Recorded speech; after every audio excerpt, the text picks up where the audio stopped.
Kasaluyot, gusto mo yung halaman na to. Napakaganda kasi ng kulay niya, no? Pero paano ba natin mapapatubo to?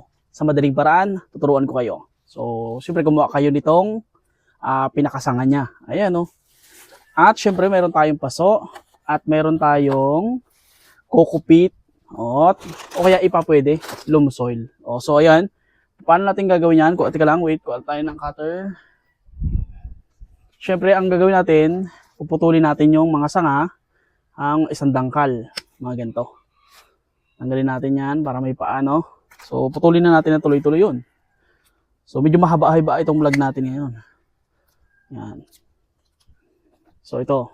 Okay, titira natin yan. Okay, ito. Tanggalin yung pinakailalim na mga sanga. So, ayan, ha. Okay. Tapos, hanap dito tayo sa kabila. Tanggalin natin tong pinakababa, paa dito. So, para mayroong itutusok natin yan dito sa lupa. And, yan. Pag ngayon, dito, tanggalin natin tong mga to. Yan. At kasama na rin yan sa ilalagay natin. Ito. So, assuming natapos na natin lahat ng ilalagay natin, mag-mix na tayo ngayon ng soil, no? So, unahin natin, ilagay muna tayo ng mix. Loam soil bago coco peat. Okay. Mix uli. Loam soil, coco peat. Loam soil, coco peat.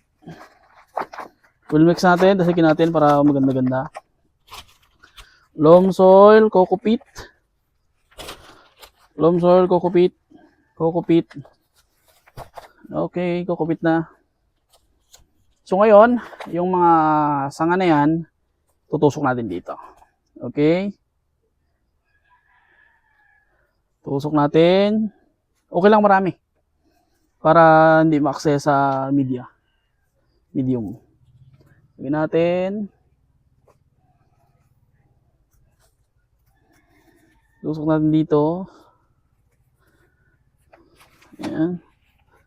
Yung mga tinanggal nating medyo mahabang sanga, pwede yan. Tusok natin yan dito. And now, gagawin na natin dito kasaluyot. Didiligan na natin. So ayun, diligan na natin. Tubig ha. Okay na yan, okay na yan. Dito. Next, kuha tayo ng plastic. Yung hindi ko alam kung tawag dito, yung lagay ng mga binibili natin. At syempre, kailangan ay dublehin natin. Yung plastic, dito natin ilalagay itong nilagay nating paso na may mga tinanim nating mga katik. Okay. Kailangan ay kuha natin. I-secure natin na fit. Siyempre, hindi gagalaw-galaw yung kuha natin yung mga cuttings. Okay, yan. Since na-secure na natin, talian na natin ngayon. Ito bubuksan nyo lang pagkatapos ng isang buwan. Okay? Talian na natin ito. Ano pa ang tali? Oops. Wait. So, ito tali, oh. Kahit anong tali, pwede yan. Hop. Hipitan natin.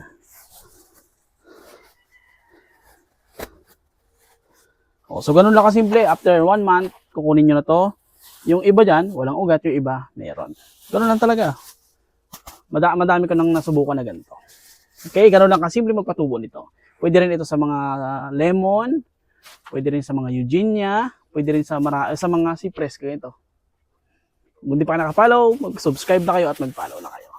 Ilagay lang natin dito sa malilom.